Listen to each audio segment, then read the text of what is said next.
시청자 여러분 안녕하십니까. 이제 9월 28일 오전 첫 방송을 시작하겠습니다. 이제 11시가 넘었는데요. 이번에도 매주 수요일 날이면요, 데일리안, 여러분들 잘 아시죠? 인터넷 매체인데 데일리안이 여론조사 공정에 의뢰해서 정례 조사 결과가 나오는 날입니다. 그래서 이 조사 내용을 먼저 말씀을 드리고 뉴스를 이어가도록 하겠습니다. 이 여론조사는요, 24일하고 25일 이틀간 ARS를 통해서 실시한 100% 무선 여론조사입니다. 응답률이 한 3.4%가 되고요. 1,003명을 대상으로 한 겁니다. 그래서 제가 어제 MBC MBC에서 실시한 이 여론조사 결과 참 믿기가 굉장히 어렵다라고 말씀드린 이유가 제일 큰 게요, 응답률이 25%인데요. 이 응답률이 20% 넘는 거 보셨어요? 거의 없습니다. 3, 4, 5, 6 많아야 한 7% 정도밖에 되지 않아요. 그래서 한 4천여 명을 조사했는데 MBC의 경우에 1,000여 명이 딱 응답을 했다는데 전화 면접을 더군다나 참 그래서 제가 신뢰성을 참 믿기가 어렵다라고 말씀을 드렸는데, 여론조사 공정 이 조사를 보면요, 어제 MBC 여론조사하고는 정반대예요. 전부 다 이게요. 홍준표든 윤석열이든 간에 이낙연이든 이재명이든 100% 다 이기는 것으로 나와 있습니다. 자, 이러니까요, 널뛰는 정도가 아니라 이거 참 큰일 났어요. 그래서 어제 MBC의 경우에는요, 코리아 리서치에 의뢰를 했고, 지난 추석 때 KBS 이상한 여론조사는 한국 리서치에 여론조사를 의뢰했어요. 이 둘 다 매주 목요일 날 나오는 전국 지표조사 NBS를 하는 여론조사 기관들입니다. 그래서 NBS를 보면요, 언제든지 이재명이 높게 나와요. 이런 거를 염두에 두시면 좋을 것 같아요. 자, 그러면은 이번에 여기 데일리안에서 의뢰한 여론조사 공정, 여기서 보면요, 지금 현재 우선 문재인 대통령 지지율 한번 말씀을 드리면, 이 긍정 부정 이 54.1로 부정이 조금 높고 긍정도 살짝 높아요. 38.0입니다. 그래서 긍부정 차이가 16% 정도 차이가 납니다. 자, 이제 연령별, 지역별 이런 거는 이제 생략하겠습니다. 다만 말씀을 하나 꼭 드릴 것은, 이 부정평가율 중에서 이제 아주 잘한다는 긍정 24.8%고요. 8%고 아주 못한다 37.9%예요. 그래서 13% 정도 차이가 난다. 이거를 참고적으로 말씀을 드리겠습니다. 그리고 국민의힘 지지도는요, 지난주에 35에서 33.5로 살짝 빠졌고요. 민주당은 비슷해요. 27.8에서 27.7. 그리고 이건 무슨 당인가? 국민의당입니다. 국민의당이 6.0, 그 다음에 열린민주당이 7.5입니다. 그래서요, 민주당이 빠졌다고 막 좋아하면 안 돼요. 왜냐하면 열린민주당이나 민주당이나 도친 개친 아니에요. 똑같은 정당이에요. 그래서 둘을 합치면요, 35.2가 됩니다. 그래서 국민의힘을 압도하고 있어요. 자, 그러면 또 이제 이렇게도 얘기할 수 있죠.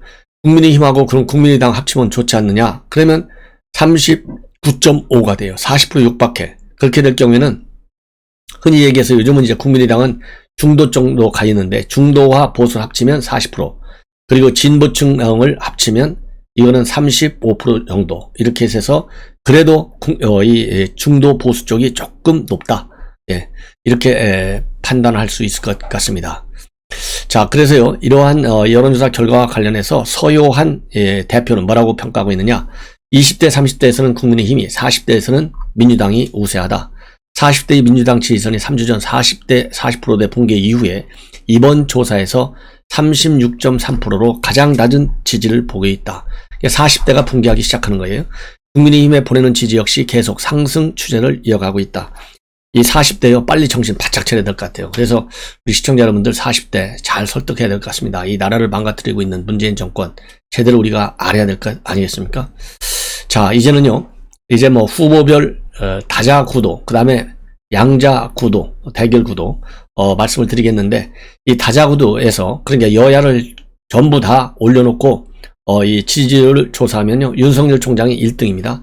26.6, 24, 그 다음에 이재명이가 24.3, 그 다음에 홍준표가 17.0, 그 다음에 이낙연이가 13.1, 그 다음에 추미애 3.1, 최재형 2.6, 이승민 2.2, 안철수 1.8, 김동연 1.1, 심상정 0.9, 원희룡 0.9입니다.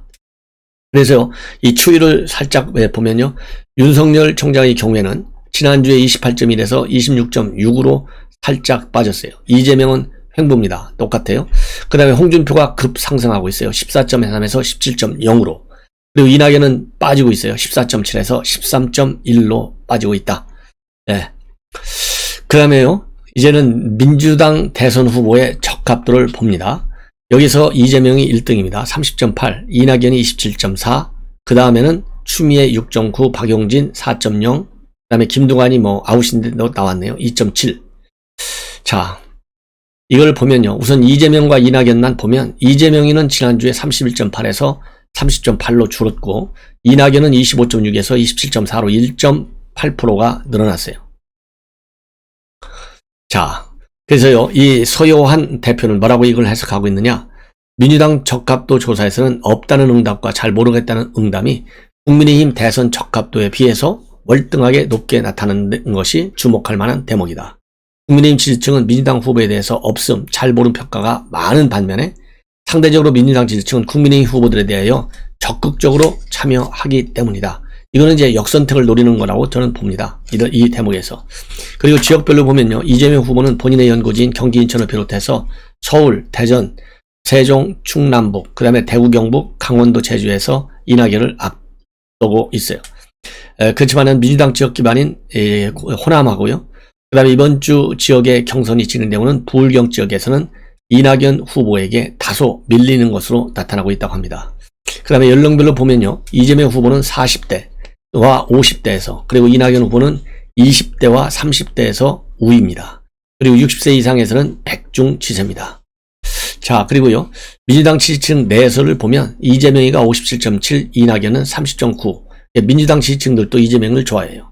그리고 범여권인 열린민주당에서도 비슷합니다. 그리고 국민의힘 지지층, 정의당 지지층, 무당층에서는 이낙연 후보에 대한 선호도가 살짝 높게 나오고 있습니다. 이제 국민의힘 대선 후보 적합도를 말씀을 드리겠는데요. 윤석열이 29.9, 홍준표가 28.8 해서요. 아주 초박빈 1.1 차입니다. 그 다음에 유승민이가 뚝 떨어져서 11.1, 최재형 4.3, 황교안 2.9, 원희룡 2.7, 하태경 2.4, 안상수 0.5입니다. 윤석열과 홍준표를 보면요. 둘 다 하강 곡선이에요. 지난주 32.2에서 29.9로 윤석열이 약 3% 정도 빠졌고 그 홍준표도 31.1에서 28.8, 약 3% 정도 빠졌습니다. 이렇게 이제 큰 흐름에서 보면 그렇게 나타나 있고요. 그 다음에 연령별로 보면은 이 세대 간 차이가 굉장히 나타나요. 윤석열 후보는 50대와 60대에서 앞서고 있고 홍준표 후보는 20대, 30대에서 강합니다. 그리고 중간인 40대에서는요. 별반 차이가 없어요. 윤석열 24.4, 홍준표 25.6입니다. 그 다음에 지지정당별로 이제 한 볼 필요가 있어요. 왜냐하면 역선택이 과연 있는지 없는지. 국민의힘 지지층에서는요. 윤석열 후보가 50.7로 홍준표 후보 28.9를 거의 22% 정도로 앞지르고 있어요. 그리고 국민의당 지지층도 비슷합니다. 56.8 윤석열, 홍준표 15.4입니다. 그런데 민주당 지지층을 보면 홍준표 후보가 30.8이고요. 윤석열은 8.1이에요. 그리고 열린민주당 지지층에서도 홍준표는 25.4고 윤석열은 12.1입니다. 그리고 무당층에서도요. 홍준표가 앞서요. 34.3, 윤석열 23.7입니다. 그래서 이 서효한 대표는 뭐라고 평가하고 있느냐. 윤석열 후보를 홍 후보가 턱 밑까지 바짝 추격해서 이 차이는 사실상 이제는 무의미한 격차가 됐다. 그래서 2강 1중 구도가 굳어지는 가운데서 향후에 4위를 누가 차지하고 있느냐. 이 싸움이 상당히 치열해질 것이다. 이렇게 전망을 하고 있습니다. 자, 이제 여러분들께서 궁금해 하시는 양자 대결을 보면요. 윤석열이든 홍준표든 이재명이는 가볍게 이깁니다. 윤석열 대 이재명은 48.0 대 36.0으로 이기고 있고요. 그 다음에 홍준표도 47.9 대 36.6으로 이기고 있어요. 네. 자, 그리고 그 다음에 윤석열과 이제 윤석열과 이낙연도요. 48.7 대 35.7입니다. 예. 네, 그 다음에는 또 이 홍준표와 또 이낙연의 대결을 보면 홍준표가 46.2, 이낙연이 36.9입니다. 그래서 이번 양자 대결 추세를 보면 지난주하고 거의 비슷해서 여당 후보를 누가 됐든지 간에 반드시 이긴다. 이 얘기는 그만큼 정권 교체에 대한 국민의 열망이 강하다. 이런 해석으로 이어진다. 그리고 이제는요, 더 이상 이렇게 너무 화끈하게 이겨버리니까 평가 안 해도 여러분들 다 아시잖아요. 이제는 대장동 개발 사건이 지금 굉장히 중요하지 않습니까? 특검과 국조를 우리 야권은 주장하고 있지만은 여권은 꼼짝도 안 하고 있어요. 여기에 이제 큰, 이 모순이 존재하는 것이죠. 그래서 특검은 44.4%가 지지하고 있어요. 그리고 국정조사는 16.2%가 지지하고 있어요. 검찰만 수사해도 된다. 이거는 불과 13.6%밖에 되지 않습니다. 자, 그리고요, 이 특검을 선호하는 지역은 대구 경북에서 52.6%, 그다음에 충청에서 46.2%인데요. 호남 지역만 잘 모르겠다라고 하는 것이 28.4%입니다. 지역별로. 그리고 윤석열 지지층에서는요, 특시 72%가 특검을 선호하고 있고, 이낙연 지지층도 41.9%가 특검을 선호하고 있어요.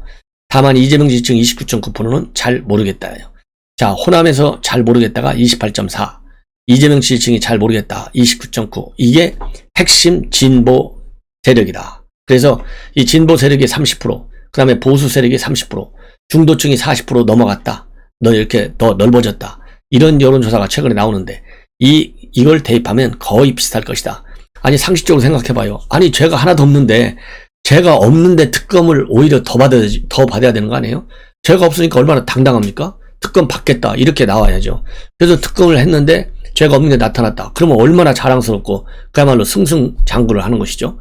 죄가 있다 특검 좀 불안한데 허익범위가 말이야 김경수 구속하는 거 보면 겁나는 것 같아. 이러니까 특검 안 하는 거 아니겠어요? 그래서 이 특검을 거부하는 인사는 깨끗하지가 못하고 어딘가 구린내가 난다. 이런 결론이 나오는 거예요. 자, 이번에는요, 이제 여론조사 이 정도 마치고요. 오늘은 몇 개 조사가 또 나오는데 좀 더 모아놨다가 이번 주 후반에 제가 종합적으로 또 분석을 한번 해드리도록 하겠습니다. 그 다음에는 장제원 의원이 참 안타깝게도 아들 문제 때문에요, 윤석열 총장 캠프를 떠났습니다. 이제 오늘 사퇴했어요. 방금 전에. 그래서 단 1분도 버티기 그냥 그동안 힘들었고 이 가족이 완전히 파괴됐다. 이렇게 그동안 이 고민의 과정을 아주 실토하고 있습니다. 그래서 국민께 면목이 없고 윤 후보께 죄송한 마음이다. 자식을 잘못 키운 아비의 죄를 깊이 반성하며 자숙의 시간을 갖고 또 부족한 제게 아낌없이 시를 보내준 윤 후보께 깊은 감사의 마음을 전한다. 죄를 진 못난 아들이지만 그동안 하지 못했던 아버지로서의 역할도 충실히 하겠다. 그리고 다시 한번 국민 여러분께 고개 숙여서 사죄한다. 근데 여러분들 잘 아시다시피요, 여러 차례 윤석열 총장 사의를 표명했는데 윤 총장 입장에서는 다 큰 아들이 한 건데 그렇게까지 할 필요가 있겠느냐.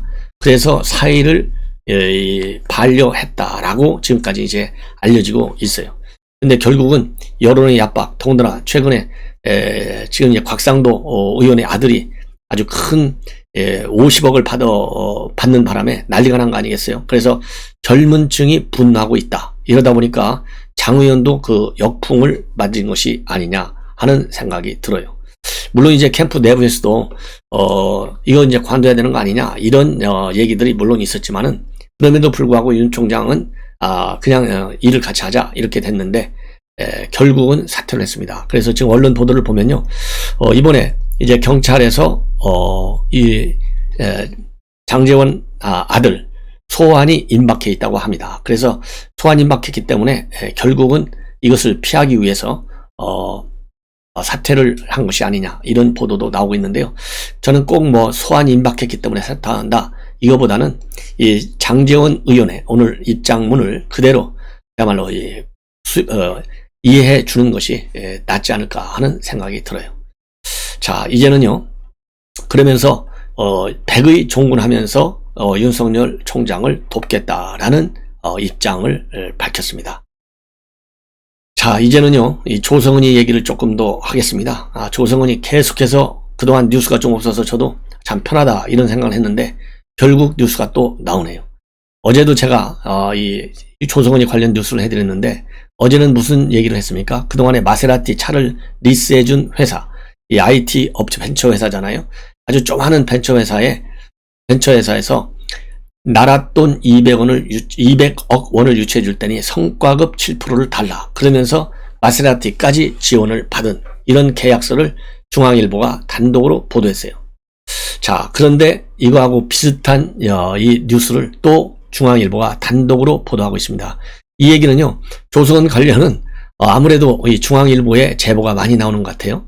그래서 이 내용을 말씀을 드리겠는데, 이제 오늘은 직접적으로요, 지난번에는 뭐 이 중소기업부 산하에 중진공이라든가 기술보증 이런 데 돈을 좀 끌어다 주겠다. 그래서 7% 내놔라. 이렇게 됐는데, 오늘 보도를 보면요, 이 CCTV 업체, 지난번에는 이제 IT 업체였고요, 이번에는 CCTV 업체 대표를 만났어요. 지난 7월 달에, 그러니까 뉴스포스에 제보하는 시점을 전후해서 만난 것으로 지금 중앙일보가 보도하고 있는데, 이번에는요, 아예 까놓고 국가정보원에 CCTV를 납품하도록 해주겠다. 이렇게 제안을 했다는 거예요. 그러면서 또, 이 인맥이 또 많다. 이런 또 이 자랑도 하고 말이죠. 그러면서 또 이 정책 자금도 유치해 줄 수 있다. 이런 얘기를 했다는 겁니다. 그러니까 지난번에 이 벤처기업 할 적에도 이 정보통신업체 IT, 그때도 정책 자금, 그 다음에 중요 국가기관의 납품, 그리고 등등 이런 얘기를 해가지고 말하자면 접근을 한 거나 마찬가지 아니겠어요? 근데 이번에도요, 똑같은 접근을 한 거예요. 그래서 이번에 접근한 이 벤처기업은 CCTV 전문 벤처기업입니다. 그래서 그 국정원에 넘겨주는 거를 중개해 줄 수 있다. 이렇게 했는데, 물론 조성은이는요, 언론에서 제기하는 모든 비리 의혹과 관련해서는 거의 다 부인하는 게 특성이에요. 예. 자, 뭐 실제 물론 그럴 수도 있겠죠. 예. 그런데 아니, 이 벤처기업사 이 대표라고 하는 사람이 할 일 없어갖고 바빠 죽겠는데, 더군다나 지금 먹고 살기 어려울 정도로 이 사업체가 잘 안 되는 것 같아요. 그런데 조성은이 만나서 한 얘기를 중앙일보에다가 특정 언론에다가 거짓말로 할 이유가 뭐가 있겠어요? 더군다나 지금 이 조성은이는 지금 현재 권익위에서 최종적으로 결론을 안 났어요. 제가 보기에는 이거 빨리 결론을 내야 될 것 같아. 왜냐하면 이렇게 비리 의혹 소지가 상당한 사람을 갖다가 공익신고자라 해서 보호해준다? 이거 문제가 있지 않겠습니까? 물론 이게 확인된 건 아니에요. 확인된 건 아니지만은 그동안에 조성은 씨가 말을 계속 바꿔온 걸 보면 조성은 씨의 말에 신뢰를 주기가 굉장히 어렵지 않은가, 이런 측면에서 볼 때 이 비리 의혹의 소지가 최소한도 51대 40% 더 많은 거 아니겠느냐, 이렇게 추론하는 것이 합리적 추론이 아니겠습니까?